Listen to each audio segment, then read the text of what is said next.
مشرق وسطی میں امن کی سفارتکاری اسلام آباد میں اہم اجلاس سعودی عرب، ترکی، مصر اور پاکستان کے وزرائے خارجہ کا اجلاس سے پہلے فوٹو سیشن۔ نائب وزیر اعظم اسحاق ڈار کی اجلاس سے پہلے تینوں وزرائے خارجہ سے علیحدہ ملاقات اور مشاورت۔ اجلاس میں امریکہ اور ایران میں جنگ بندی کے لیے سفارتی کوششوں پر غور۔ پاکستان اہم ثالث اور سہولت کار کا کردار ادا کر رہا ہے۔ مہمان وزرائے خارجہ کی وزیر اعظم شہباز شریف سے ملاقات بھی شیڈیول۔ قطری وزیر اعظم محمد بن عبد الرحمن کا اسحاق ڈار کو فون، خطے میں کشیدگی کم کرانے پر تبادلہ خیال۔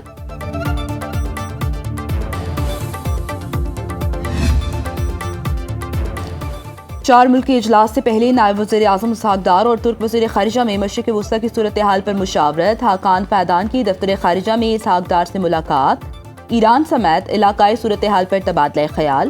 امن و استحکام کے لیے سفارتکاری پر زور۔ اسٹریٹجک شراکت داری کو مزید مضبوط بنانے پر اتفاق۔ دو طرفہ تعلقات کے تمام پہلوؤں اور تعاون کے فروغ پر تفصیلی تبادلہ خیال۔ اسحاق ڈار کا پاکستان اور ترکیہ کے تاریخی برادرانہ تعلقات مزید مضبوط بنانے کے عزم کا اظہار۔ پاکستان اور ترکیہ کا ایک دوسرے کے بنیادی قومی مفادات کی غیر متزلزل حمایت کا اعادہ۔ پاکستان اور مصر کا مشرق وسطی میں کشیدگی کے خاتمے کے لیے مذاکرات اور سفارتکاری پر زور۔ نائب وزیر اعظم اسحاق ڈار سے مصری وزیر خارجہ ڈاکٹر بدر عبدالعاطی کی ملاقات۔ ترجمان دفتر خارجہ کے مطابق ملاقات میں مشرق وسطی سمیت علاقائی اور عالمی صورتحال پر تبادلہ خیال۔ پاک مصر دو طرفہ تعلقات مزید مستحکم بنانے پر اتفاق۔ باہمی تجارت اور سرمایہ کاری میں اضافے کی ضرورت پر زور۔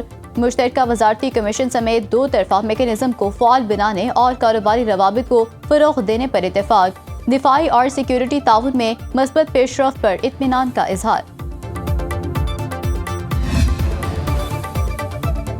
آبنائے ہرمز سے پاکستانی پرچم بردار مزید 20 جہازوں کو گزرنے کی اجازت مل گئی۔ نائب وزیر اعظم اسحاق ڈار نے ایکس پر پیغام میں لکھا، اب روزانہ 2 پاکستانی پرچم بردار جہاز آبنائے ہرمز سے گزریں گے۔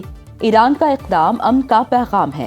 امریکی صدر ٹرمپ نے اسحاق ڈار کا ایکس پیغام سوشل میڈیا ٹروتھ سوشل پر شیئر کر دیا۔ اسحاق ڈار کا ایرانی وزیر خارجہ عباس عراقچی سے ٹیلی فونک رابطہ۔ خطے کی صورتحال پر تبادلہ خیال۔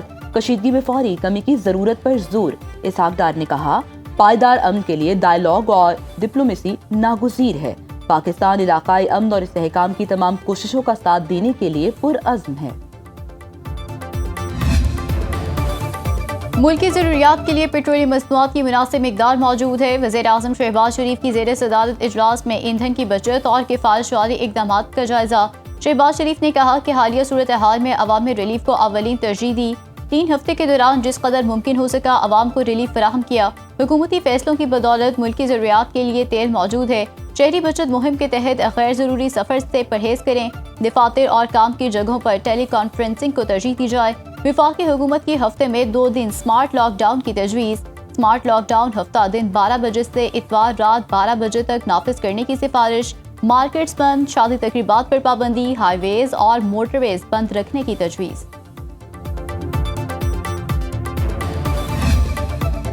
روس نے 1 اپریل سے پیٹرول برآمدات بند کرنے کا اعلان کر دیا۔ ابتدائی طور پر اطلاق 31 جولائی تک نافذ رہنے کا امکان۔ روس کے نائب وزیر اعظم الیگزینڈر نوواک کا کہنا ہے، مشرق وسطی میں بڑھتی کشیدگی اور تیل کی عالمی قیمتوں میں اتار چڑھاؤ کے پیش نظر بفر اسٹاک کو محفوظ بنانے کا فیصلہ کیا ہے۔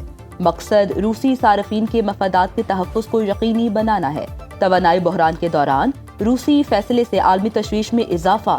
روس تیل پیدا کرنے والے دنیا کے سب سے بڑے ممالک میں سے ایک ہے۔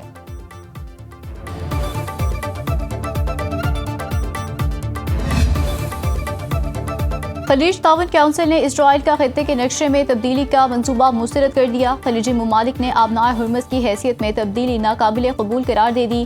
ایران اسرائیل کشیدگی کم کرنے پر زور۔ جی سی سی اعلامیے کے مطابق پورا خطہ تنازع کی بھاری قیمت ادا کر رہا ہے۔ ضمانت دی جائے جنگ کے بعد ایرانی میزائل خطے کے لیے خطرہ نہیں ہوں گے۔ یو اے ای میں ایران کے میزائل حملوں سے نقصانات کی ویڈیوز شیئر کرنے کے الزامات پر 70 برطانوی شہری گرفتار۔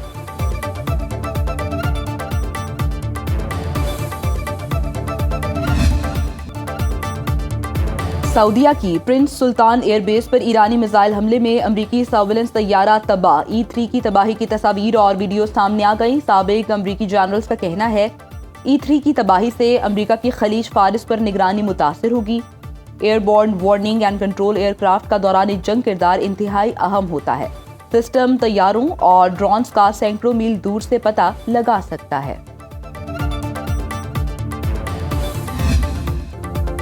ایران کے اسرائیل اور خطے میں امریکی اڈوں پر حملے، تل ابیب، حیفا، کریات اور شمونہ میں اہداف پر میزائل اور ڈرون داغے، 142 اسرائیلی زخمی، 15 کی حالت تشویشناک۔ ایرانی پاسداران انقلاب نے کویت کے بوبیان جزیرے کو نشانہ بنایا، امریکیوں اور صہیونیوں کے اجتماع کو ٹارگٹ کیا، اہم عسکری تنصیبات کو نشانہ بنانے کا دعویٰ۔ کویت کے انٹرنیشنل ایئرپورٹ پر ڈرونز گرنے سے آگ بھڑک اٹھی۔ ایران کے بحرین میں ایلومینیم تنصیبات پر حملے، تہران یونیورسٹی پر حملے کے جواب میں امریکی اور اسرائیلی یونیورسٹیز کو نشانہ بنانے کی دھمکی، جوابی کارروائی میں طلباء اور عملے کو 1 کلومیٹر دور رہنے کی وارننگ۔ میڈیا رپورٹس کے مطابق ایران نے NPT سے الگ ہونے پر غور شروع کر دیا، اقدام کا مقصد امریکہ اور اسرائیل کی جاسوسی سے بچانا ہے۔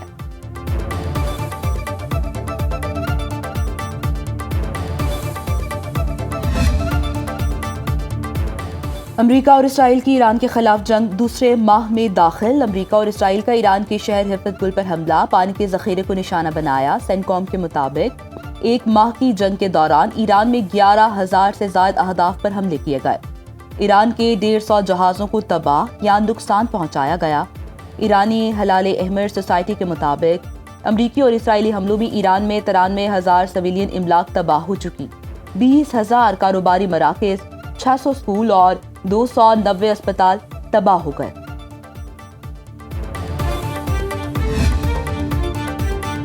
امریکہ کی ایران کے خلاف زمینی کارروائی کی تیاری، آبنائے ہرمز اور خارق جزیرے پر قبضے کا پلان۔ واشنگٹن پوسٹ کی رپورٹ کے مطابق ٹرمپ کی منظوری سے جنگ کا خطرناک مرحلہ شروع ہوگا، ہزاروں فوجی مشرق وسطیٰ پہنچ رہے ہیں۔ ایران میں اسپیشل فورسز چھاپہ مار کارروائیاں کریں گی، زمینی کارروائی محدود نوعیت کی ہو سکتی ہے۔ امریکہ کی خارق جزیرے سمیت ایران کے ساحلی علاقوں پر زمینی کارروائی کا بھی پلان۔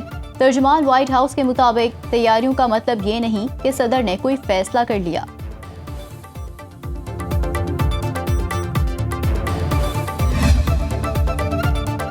ایران پر کنٹرول حاصل کرنے کے لیے امریکہ کو 10 لاکھ فوجیوں کی ضرورت ہوگی۔ برطانوی اخبار میں شائع مضمون میں کہا گیا ہے، ماضی کی جنگوں نے یہ سبق دیا ہے کہ ایران جیسے ملک میں صرف چند ہزار زمینی فوج بھیجنے کی بات دراصل ایک غیر حقیقی اور خطرناک سوچ ہے۔ ٹرمپ واقعی کامیابی چاہتے ہیں تو انہیں امریکہ کی تقریباً پوری فوج ایران میں اتارنا ہوگی۔ عراق جنگ میں تقریباً 1,85,000 امریکی اور اتحادی فوجی موجود تھے، 4,50,000 سے 5,50,000 عراقی سرکاری فورسز بھی اتحادیوں کے ساتھ کام کر رہی تھیں۔ 7.5 لاکھ فوجی بھی عراق کو مکمل طور پر سنبھالنے کے لیے کافی نہیں تھے۔ ایران پر جنگ مسلط کرنے کے خلاف امریکہ میں 3,000 مقامات پر نو کنگز مظاہرے، 70 لاکھ امریکی جنگ کے خلاف سڑکوں پر نکل آئے، مظاہرین کے ٹرمپ انتظامیہ کے خلاف نعرے، جنگ روکنے کا مطالبہ۔ 50 ریاستوں میں آج بھی 3,200 مقامات پر مظاہرے ہوں گے۔ یونان، Italy, France, Spain, Germany, Netherlands اور آسٹریلیا میں بھی احتجاج۔